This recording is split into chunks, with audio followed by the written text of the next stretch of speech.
আসসালামু আলাইকুম বন্ধুরা, সব কেমন আছো? আজকে 8ই জুন সোমবার। আমি মুমতাজ, থাকি গুজরাটের রাজকোটে।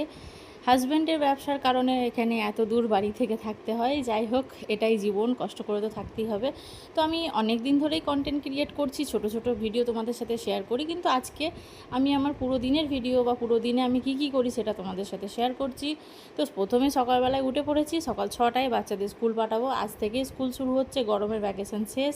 তো এখানে আমার ছেলে চান টান করে রেডি হয়ে গেছে। মেয়ের এখন মুড খারাপ, ওকে দেখাতে পারছি না। তো ছেলের সাথে একটুখানি গল্প করে ওখানে এদের জন্য নাস্তা বানাচ্ছি। নাস্তায় ওদের দিচ্ছে আজকে রুটি আর আলু ভাজা। এরকম আলু ভাজাটা আমার ছেলে না খুব পছন্দ করে, তো ওর জন্যই বিশেষ করে আমাকে সপ্তাহে 2-3 দিন এইরকম আলু ভাজা করে দিতে হয়। এটা দিলে ও খেয়েও যাবে, আবার স্কুলেও ভালোভাবে খেয়ে নেবে। তো ওদের জন্য টিফিন রেডি করে বাচ্চাকে, আমার ছেলেকে একটুখানি খাইয়ে এবার ওদেরকে বাসে ছেড়ে দিয়ে আসবো। তো প্রথম ব্লগ বানাচ্ছি, মানে ডেলি ব্লগ বানাচ্ছি। কিছু যদি মিস্টেক হয়ে থাকে তো তোমরা কেউ কিছু মনে করো না, কেউ খারাপ কমেন্ট করো না। একটুখানি পাশে থেকো, যেমন ভালোবাসা দিচ্ছ সেরকম ভালোবাসা দিও। দেখো সকালবেলায় আবহাওয়াটা কত সুন্দর, একটু ঠান্ডা আছে, আর বাইরে কেউ নেই, সব পুরো একদম মানে ফাঁকা। আর এই সময় এই সন্ধেবেলায় তোমরা যদি দেখো, এখানে বাচ্চা কাচ্চা পুরো ভর্তি খেলার জন্য। কিন্তু দিনের বেলায় বা সকালবেলায় মানুষজন কম থাকে। তো এখানে এই যে ছেলেদেরকে রেডি করে নিয়ে গিয়ে যাচ্ছি বাসের উদ্দেশ্যে। এখন রাস্তায় গিয়ে দাঁড়াবো, বাস আসবে, বাসে চাপিয়ে দেবো।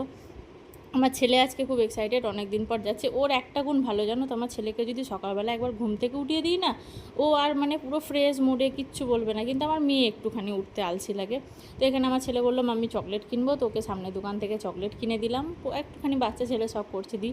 দেখো পুরো রাস্তা ফাঁকা, সামনে বিল্ডিংটাও দেখা যাচ্ছে। এখানে তোমরা যদি জায়গাটা কেউ দেখে চিনতে পারো, রাজকোটে যারা থাকো, অবশ্যই কমেন্টে জানিও। ওই যে বাসও চলে এসছে, এবার বাসে চাপিয়ে দিই বাচ্চাদেরকে। বাসে চাপানোর সময় না মনটা একটুখানি খারাপ হয় যে সারা দিন থাকবে না। দেখো এখানে আমিও নাস্তা নিয়েছি, চা করেছি, চা তো চাই আগে। এখানে আরামসে বসে এবার আমি বাইরেটাই বসবো, বসে চা নাস্তা খাবো। একটা রুটি নিয়েছি, আলু ভাজা নিয়েছি। আলু ভাজাটা একটু বেশি নিয়েছি, কারণ আমারও খুব ভালো লাগে কড়ি পাতা দিয়ে আলু ভাজাটা। চা নাস্তা করে আমি খানিকক্ষণ ঘুমিয়ে গেছিলাম, যেহেতু অনেক রাত্রে শোয়া হয়েছে। সকালবেলা একটু ঘুমিয়ে নিলাম, ঘুম থেকে উঠে এসে আবার একটুখানি চা খেলাম। আর টিভি দেখতে দেখতে ভাবছি যে কি রান্না করব। তো ভাবলাম একটুখানি মোষের মাংস আছে, ওটা আলু দিয়ে বেগুন দিয়ে ভাজা করব, মাছ আছে পেঁয়াজ দিয়ে চচ্চড়ি করবো, আর ডাল করব। তো যেই ভাবনা সেই কাজ। আর এখানে দেখো জামা কাপড় বার করেছি এক গাদা, সব মেশিনে ভরতে হবে, কিছু হাতে কাচতে হবে। তো সেগুলোই ভাবছিলাম যে কখন কি করব না করবার। এইদিকে এই যে ঘরেরও অবস্থা খারাপ, মেন হচ্ছে কিচেনের অবস্থা খারাপ। কিন্তু কিছু না, আস্তে আস্তে করতে করতে সব কিছু পরিষ্কার হয়ে গেলে সারাদিন বাচ্চারা থাকবে না, ঘর পরিষ্কার হবে। কিন্তু যখন বাচ্চারা বাড়ি আসবে, ওরা আসা মানেই বুঝতে পেরে যাওয়া কি আমার ঘরের অবস্থা কি হবে। তোমাদের বলে নিশ্চয়ই সবার বাড়িতেই একই অবস্থা, তাই তো? দেখো এখানে আমি বেগুন দিয়ে আর মোষের মাংস দিয়ে আলু দিয়ে ভাজা করছি। আমার বর, আমি খুব ভালো খাই, আমারও খুব ভালো লাগে। আর এখানে হচ্ছে ভাত, আর এখানে মাছ ভাজবো বলে মশলা মাখিয়ে রেখেছি, মাছগুলো ভাজা করে চচ্চড়ি করব। তো রান্না অলমোস্ট হয়েই এসছে, এটুকু করলে হয়ে যাবে। তো এখানে দেখো রান্না হয়ে গেছে, বরমশাই খেতে চলে এসছে, তো খাবার রেডি করে নিয়ে বসে গেছি। আলু ভাজাটা কত ভালো লাগছে তাই না? মাছটাও খুব সুন্দর হয়েছিল, যেহেতু আমি খাওয়ার পর ভিডিও পোস্ট করছি যার জন্য আমি বলতে পারছি। আর এখানে বাগার দিয়ে রসুনে জিরে আর কড়ি পাতার বাগার দিয়ে ডাল করেছি। আমার বর যেহেতু মাছ রান্না খায় না, তার জন্য মাছ ভাজাও রেখেছি, আর কাঁচা পেঁয়াজের একটু সালাড তো চাই আমাদের। আমার থেকে বেশি আমার বরের চাই। তো আমরা এখন খাওয়া শুরু করছি। তো ভাবলাম তোমাদের সাথে এটাও একটুখানি দেখাই। ভাববে একটুখানি বড় হয়ে গেছে ভিডিওটা, তোমরা প্লিজ কিছু মনে করো না, একটুখানি ধৈর্য ধরে দেখো। আর যদি কিছু কম বেশি করতে হয় তোমরা আমাকে অবশ্যই কমেন্টে জানাবে। যেহেতু আমার এক্সপিরিয়েন্স নেই ডেলি ব্লগ বানানোর, আমি আস্তে আস্তে চেষ্টা করব ভালো করে বানানোর, বা তোমাদেরও যাতে ভালো লাগে সেই সব, মানে সেইভাবে কন্টেন্ট ক্রিয়েট করার আমিও চেষ্টা করব। তোমাদের কাছে একটাই অনুরোধ, যেভাবে পাশে আছো সেভাবে পাশে থেকো। খাওয়া কমপ্লিট, সব কমপ্লিট করে এবার আমি আমার কাজে বসে পড়েছি। আমার অনেকে জানে, অনেকেই জানে না হয়তো, আমার ব্যাগ সেটিংয়ের কাজ চলে বাড়িতে। আমার বর কাজ নিয়ে এসে দেয় ফ্যাক্টরি থেকে। আমি এবার আশেপাশে সব মেয়ে ছেলেরা আমার কাছ থেকে কাজ নিয়ে করে, আমি সেগুলো রেডি করছি তাদের দেবো বলে। এগুলো রেডি করে তাদের দিয়ে দিলে তারা কাজ করতে পারবে। দেখো রেডি করে আমি এবার ওপরে এসেছি, ওপরে ঘর পরিষ্কার করব বলে।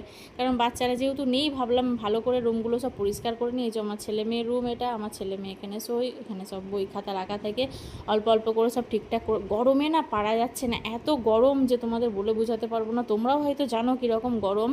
আর দুপুরবেলাটা ওপরে আরও বেশি গরম। দেখো এখানে জামা কাপড় কেচে রেখেছি, এগুলো সব গোছ করে। আমার সবথেকে বিরক্তকর কাজ এটা লাগে, জানো, জামা কাপড় আমার গোছ কাজ করে রাখতে একটুও ভালো লাগে না। আমার মানে এই জন্য আমাকে আমার বরের কাছে কথাও শুনতে হয় যে তুমি জামা কাপড় কেন গুছিয়ে রাখো না, আমি সব করে নেবো কিন্তু জামা কাপড় গুছোতে ভালো লাগে না। তো এখানে 5:30 বেজে গেছে, সেই 7:30টায় বাচ্চারা স্কুল গেছে, এখন বিকেল 5:30, ছেলে চলে এসছে আমাকে খুঁজছে এসেই। তো আমি সারা দিলাম, ওপরে আছে, আমি আর একবার চান করে নিলাম, প্রচুর গরম হচ্ছিলো, না চান করলে থাকা যেত না।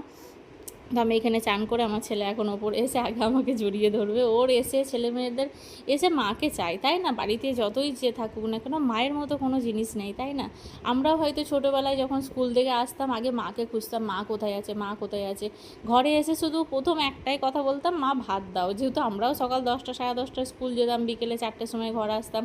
আর যেদিন মা থাকতো না সেদিন আমি না ভাত নিয়ে খেতাম না। আমার মা যদি কোথাও নানির বাড়ি যেত বা কোথাও যেত না, আমার মা সন্ধেবেলা বাড়ি আসবে তারপর আমি ভাত খাবো, নাহলে আমি ভাত খাবো না। আর আজকে দেখো কোনো অপশন নেই, কেউ তো বেড়ে দেওয়া নেই, নিজেকেই নিজের ভাত নিয়ে খেতে হবে আর ছেলে মেয়েকেও খাওয়াতে হবে। যাই হোক, এরই নাম জীবন, পরিবর্তন তো আসে, সময়ের সাথে সাথে সব কিছু চেঞ্জ হয়। আগে যে মেয়েরা আমরা 1 গ্লাস পানি নিয়ে খেতাম না, মায়ের বাড়ি কিছু করতাম না, শুধু আরামসে থাকতাম, বিয়ের পর সেই মেয়েদের জীবনে কত কিছু পাল্টে যায়, তাই না? কত জিম্মেদারি এসে যায়, কত কিছু মানে আমাদেরকে সহ্য করে থাকতে হয়। তো এখানে আমার ছেলে এখন দেখলে কীরকম করছে। যাই হোক, সন্ধে হয়ে গেছে, নাস্তার টাইম, আমার বর এখন নিয়ে এসছে পাওভাজি। তো আমরা সবাই মিলে পাওভাজি খাচ্ছি আর খেতে খেতে এইখানেই ভিডিওটা আমি এন্ড করব। সন্ধে পর্যন্ত আমি ভিডিওটা দিলাম। তোমাদের কাছে রিকোয়েস্ট, তোমরা যদি ভালো লাগে সেটাও কমেন্টে জানাবে, খারাপ লাগলে সেটাও কমেন্টে জানাবে, কিন্তু কোনো খারাপ কমেন্ট করবে না। দেখো, প্রথমবার আমি ডেলি ব্লগ করছি, একটু হয়তো মিস্টেক হতে পারে, তোমরা একটুখানি অ্যাডজাস্ট করে নিও। আল্লাহ হাফিজ, টাটা।